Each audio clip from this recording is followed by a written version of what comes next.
Mi nombre es Freddy Heriberto Safinquia Caín, estudiante de la Universidad Mariano Gálvez de Guatemala.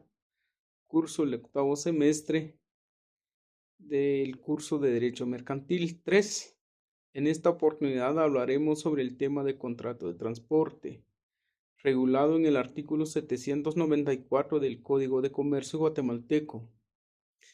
Antes de entrar en vigencia el actual Código de Comercio, el contrato de transporte se encontraba regulado por el Código Civil, pero con base en las orientaciones de la doctrina y tomando en cuenta que es un negocio que se desenvuelve con las características más significativas del tráfico comercial, en ese sentido se optó por trasladar su régimen normativo al libro quinto del Código de Comercio, en donde se tipifican una serie de contratos considerados como de naturaleza mercantil.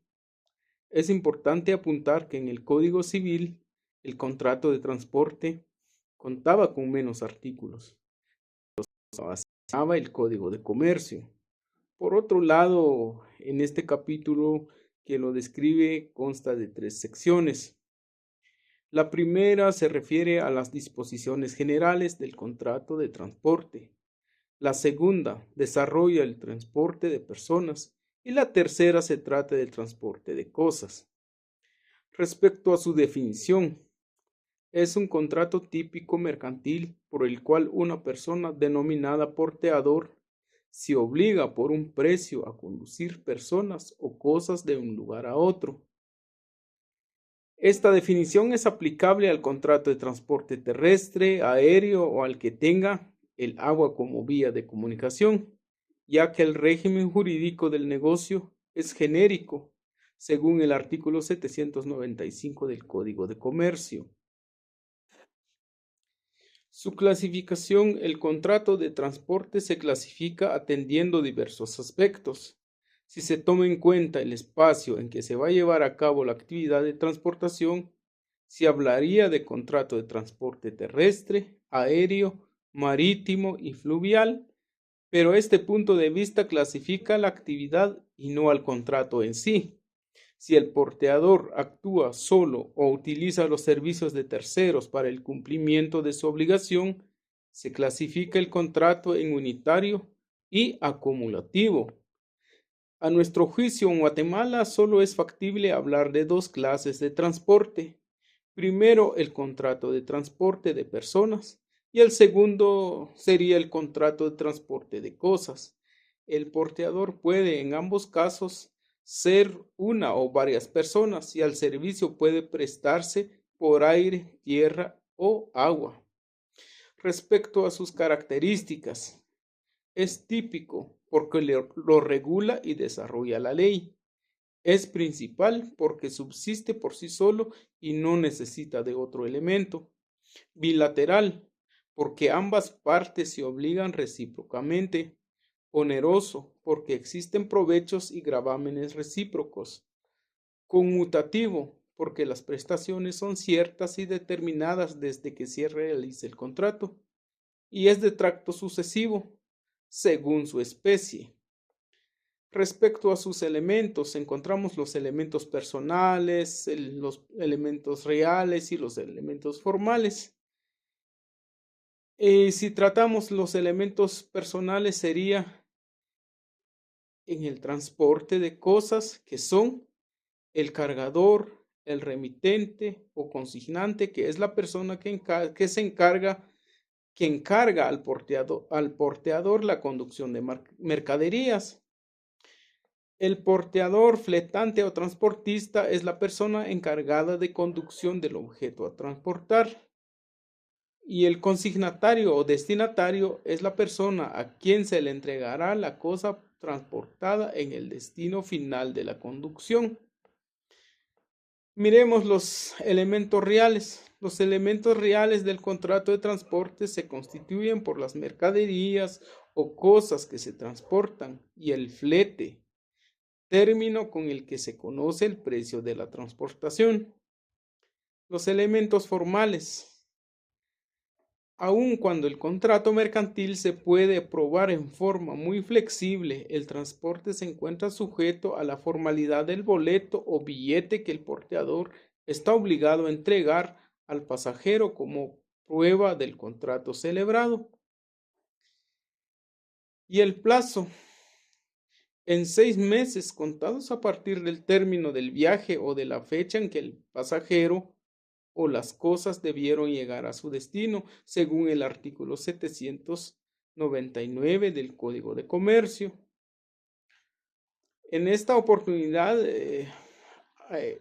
veremos un antecedente de una resolución de una sentencia de la Corte de Constitucionalidad, que es el expediente 1474-2019. La Corte de Constitucionalidad dictó resolución al respecto de una acción de amparo sobre el contrato de transporte. El agravio reclamado son los daños y perjuicios que ocasionó el cumplimiento defectuoso del contrato. La autoridad denunciada decidió de manera arbitraria no solo rechazar la demanda sumaria promovida oportunamente, sino también declaró sin lugar el recurso de revocatoria que se intentó contra esa decisión, con argumentos equivocados, ya que no tomó en cuenta que la demanda planteada se originó de un negocio jurídico de naturaleza mercantil entre las partes, que sus relaciones son de naturaleza mercantil y que el negocio jurídico se rige de conformidad con lo regulado en el Código de Comercio.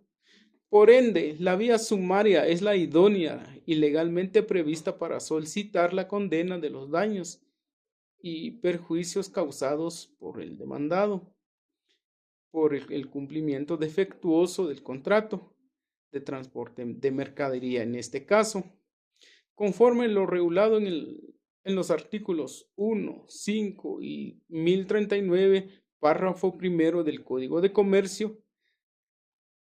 La amparista reiteró los argumentos expuestos en el recurso de apelación interpuesto contra la sentencia del primer grado.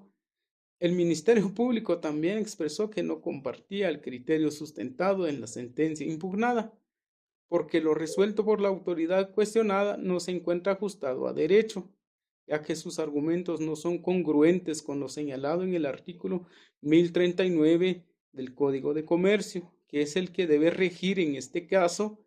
Indicó que la autoridad reprochada no tomó en cuenta que tanto la parte actora como el demandado son comerciantes y que sus relaciones mercantiles y negocios jurídicos se rigen por el Código de Comercio. Solicitó que se revoque la sentencia de primer grado y en consecuencia que se otorgue el amparo solicitado. La Corte de Constitucionalidad, con base en lo considerado y las leyes citadas, resolvió con lugar el recurso de apelación interpuesto por la parte agraviada y, como consecuencia, revoca la sentencia apelada y, resolviendo conforme a derecho, otorga el amparo a la postulante y se refiere a la situación jurídica afectada y deja en suspenso la resolución que sustituye el acto reclamado. Para los efectos positivos del fallo, la autoridad objetada deberá dictar nueva resolución congruente con lo considerado en el fallo. En caso de incumplimiento, la Corte sentenció que incurrirá en multa de 2,000 quetzales según la resolución de la misma. También en el contrato de participación, que este es otro contrato, el de participación.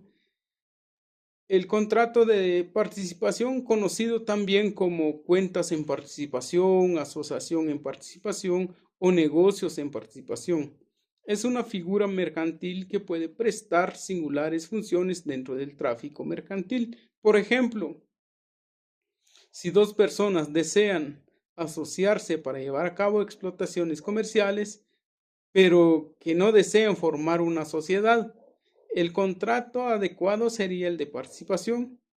Es probable que este contrato tenga el mismo origen de las sociedades comanditarias, pues su característica especial es, en el plano subjetivo, es la presencia de un inversionista que pone su capital en manos de un comerciante sin tener ningún vínculo con terceros que entran en relaciones jurídicas que indirectamente se originan en la participación. Es por eso que la relación que se da entre los sujetos de la participación se le considera una sociedad oculta. Y respecto a su definición, es un contrato típico mercantil por medio del cual el gestor se obliga a compartir con el partícipe que le aporta bienes o servicios las utilidades o pérdidas que produzca su empresa como consecuencia de sus negocios. Sus características. El contrato de participación tiene las siguientes características. Es consensual, bilateral, oneroso, de tracto sucesivo, principal y típicamente mercantil.